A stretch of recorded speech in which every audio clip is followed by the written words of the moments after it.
You are listening to I Am Refocused Radio with your host, Shamaya Reed. This show is designed to inspire you to live your purpose and regain your focus. And now, here's your host, Shamaya Reed. Hey, welcome to I Am Refocused Radio once again. We are here today with another show today. We have a true honor talking to our special guest. He is Robert Ross. He is a Canadian-Australian singer-songwriter. And man, he has a new project that's been recently released. His album, Better With Time. We're going to learn everything about that inspiration of doing that project and also about his music career. First and foremost, Robert, how you doing today? Doing very well, thank you. Thanks for having me on your show.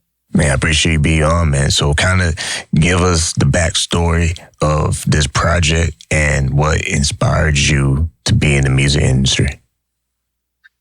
Well, about a year ago, I had the opportunity to have a chat with a producer here in Nashville. I was living over in Australia at the time, and he really liked where I was going with my music and that, and he said he was willing to sponsor me to bring me over here to Nashville. So in October last year, made the big move and came over and cut the second album and just released 2 singles off on July 26th. So what got me into music was started from way back when I was a little fella. My mom, she used to sing around the house all the time. And I guess that was my first introduction to music. And then as I got a bit older, we used to go to house parties and things like that, because that was kind of the thing to do back then, house parties. And then as I got a little older, then got going into the halls and community halls and venues like that. And you mentioned you had a couple singles that you dropped in July. One of them was Mama's Song and Drink 'Em Down. Tell us a little bit about the Mama Song, because I know that has a special story tied to that. It does, yeah. It's actually my favorite song on the album because it's near and dear to my heart.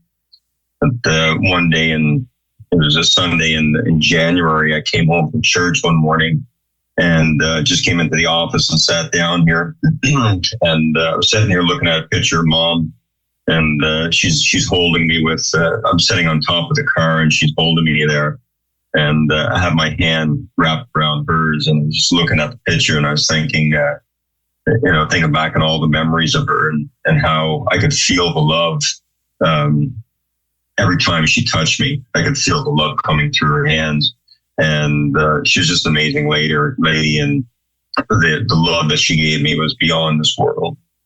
And so just sitting here thinking, and I'm thinking about hearing her singing. And she used to love gospel also. So she used to sing gospel songs from time to time. So it just kind of, the song just kind of fell out onto the paper. I always say that I don't write songs. It's just a gift from God. It comes down through my pen and I put it on paper. So I give all the credit to him for it. But yeah, that song just came out in about a half hour. It was done. And you also you serve in the Canadian Army. So what was that like for you, and what was it like to be able to kind of have that experience also influence your music? It was there's good times and bad times in the military. Good outweighed bad. But it was a great experience. It gave me a chance to travel coast to coast in Canada. I was stationed overseas for 3.5 years of that 11.5 years that I was in the Army. And it I guess probably the most it did was it helped me grow as a person and open my eyes to the world. When you look at the experience you have, be able to travel and just see different places, not everybody always have the opportunity to do that. How much did that also influence how you look at your musical sound and how you try to write in songwriting? Yeah, it's quite an eye-opener when you get to travel around the world. And as different as everybody is throughout the world, everybody is quite similar too. And especially when it comes to music, the vast majority of people, the very few people I know of that don't like music, but in every culture, there's music of some sort. And I always say that music is kind of the voice of the world, because it doesn't matter what culture you're in. Every culture has music of its own. And again, yeah, just by traveling around, it opens your eyes to see the differences in the world and the similarities also. Listen on Refocus Radio, talking to our guest today. You can go visit his website, robertrossmusic.com. We're talking about his most recent album, Better With Time. Let's go into that even further. How did you come up with the title Better With Time? I know it has 10 tracks on there. What was your process of narrowing down a title for the album? Yeah, it's Better With Time. It's actually named one of the songs on the album. But going back to my first album, it was called Never Too Late. And this kind of felt like the next step in the process, Better With Time.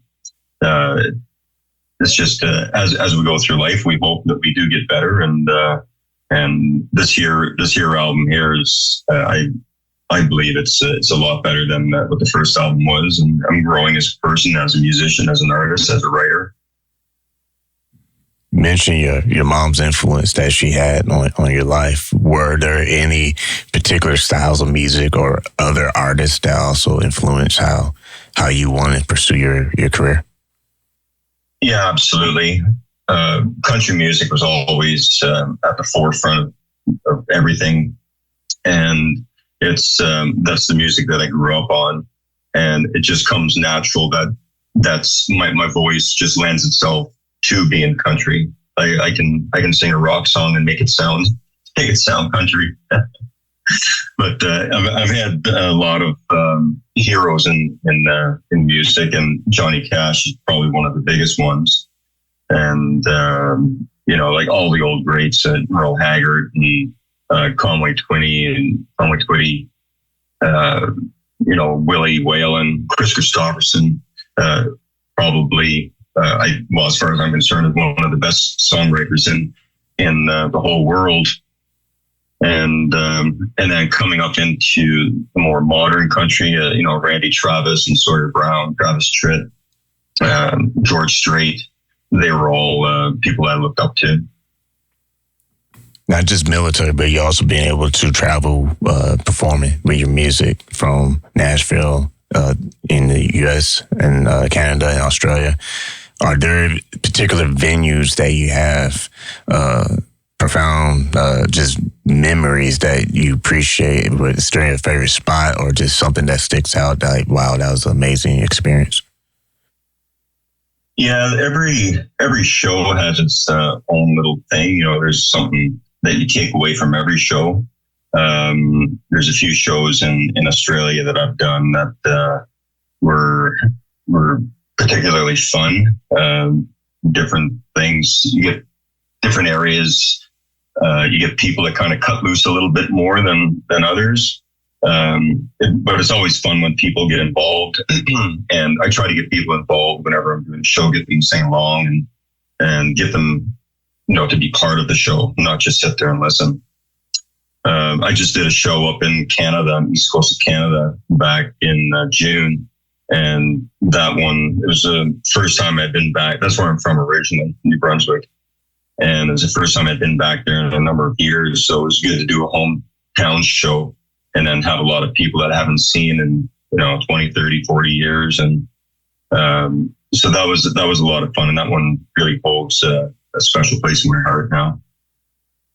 And speaking of your hometown, how has their reaction been? Like just seeing you just, live your musical life career and not just serving in the military, but just being able to do all these different things that a lot of people don't even leave the neighborhood, if you will. Yeah. Well, I'm from a very small town, so when people get out, so to speak, people are happy for them. And I've been incredibly blessed to have great support from everyone back home. just throughout my whole career. And whenever I go back, I don't get back that often, but whenever I go back, it's just like stepping into an old pair of shoes is very comfortable and very, very welcoming. So every time I do go back, I get a great reception. And on social media and that, they're always there supporting and promoting me along the way too. You mentioned faith earlier in the interview. How has that influenced just the sound of your music and maybe the core message of how you want people to remember you? I'm sorry, I didn't hear the first part of that. So you mentioned faith earlier in the interview. How has that influenced your music sound and possibly the core message that you might have, how you want people to remember you? Yeah, I have a very strong faith. I'm not, I don't go preaching or anything, but if anybody ever wants to talk about it, I'm always willing to talk. I go to church every Sunday, and I do have a strong faith and belief, and I'm very, very incredibly blessed for what I've been given. And so I'm very thankful for everything I've been given throughout my life. And again, like I mentioned earlier, when it comes to songwriting, I believe that it's a gift that's given to me. I really don't sit down to write a song. They come to me. And one of the peculiar things about it, or interesting things about it, is that when the song comes to me, it comes lyrics and melody at the same time. So I get the music and the words at the same time, which is kind of uncommon because a lot of people get the lyrics first and then they'll work a melody out for it, or vice versa. So that's why I think it comes from a higher power for me, that I get both of them at the exact same time. We're talking to our guest today, Robert Ross. You go to his website, robertrossmusic.com. You are no stranger to being on the charts. You had songs that reached #1 on charts in Australia, also world indie charts. Kind of touch on that for the audience. What was it like for you to see that kind of progress with your music career when a lot of artists out there, they can't say such a thing? Yeah, again, I've been so incredibly blessed, and I thank all the listeners out there that have streamed and requested my music from their local radio stations. It's the feeling that it gives you is quite overwhelming. It's sometimes it's hard to believe that people are willing to go and listen to it. And then, and going to shows and spend their hard-earned money to go and see me play. But getting a #1 on the radio, it's pretty amazing to feel that love and respect coming from people that they want to listen to my music. And for you being in a genre of country, have you met some country friends here in the U.S. as far as artists goes? And if so, have you ever done any other collaborations with them or plan on doing such in the future? Yeah, well, I'm open to anybody that wants to come and write or have me come in on a show with them or whatever. So if anyone's out there's listening that needs another act on their show, give me a shout. But I've been doing a fair bit of work with a great Canadian artist. He's been here in Nashville for a number of years. I mean, he was with Sony a while back, and he actually just produced the second album for me. And so I've been doing a lot of writing with him and working with him. And I've been doing some stuff with some other people around too, just doing some writing and that. So, but yeah, I'm always open to meeting up with anyone at any time to have a write. You have ability to really pursue what you dream of. And the show, that's what represents the show.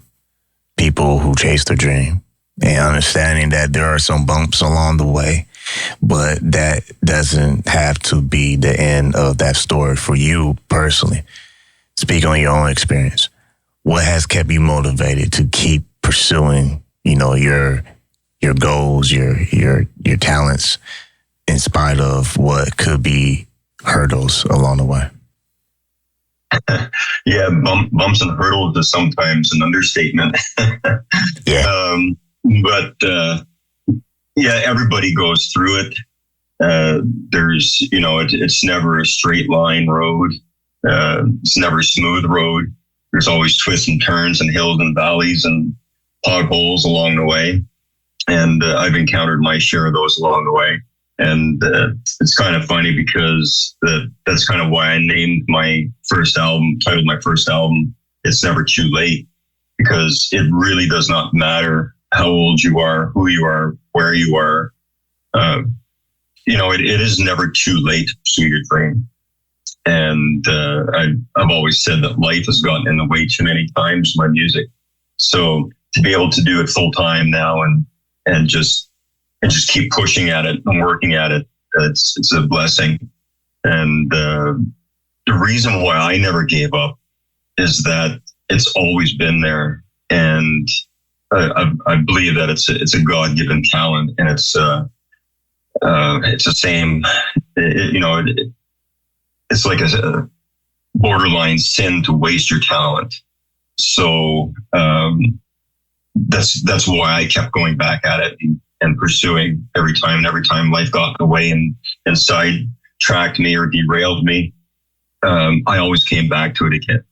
And it's because that I do believe it's a God-given talent and it shouldn't be wasted. And that goes for anybody that's out there that has a talent, be it music or whatever it is. If you're a welder or if you're great at carpentry or whatever it is, your gift is your gift that's been given to you. And you shouldn't be wasted. It's something you should pursue. And it is never too late to pursue that dream. How much did your mother's singing impact how you look at music itself and just the whole process of just creativity, of creating music? Yeah, she was always into country and gospel, and she had this incredible talent of she could listen to a song on the radio and write it out after hearing it once. And I always thought that was incredible that she was able to do that. And I suppose that's probably what made me put pen and paper in the beginning. And just hearing her and that beautiful voice and knowing that she never ever pursued, like she probably could have had a career being a singer herself, but she never did. And it's unfortunate because she had such a beautiful voice. So I think that's probably another reason why I decided that my voice needs to get out there and my songs need to get out there.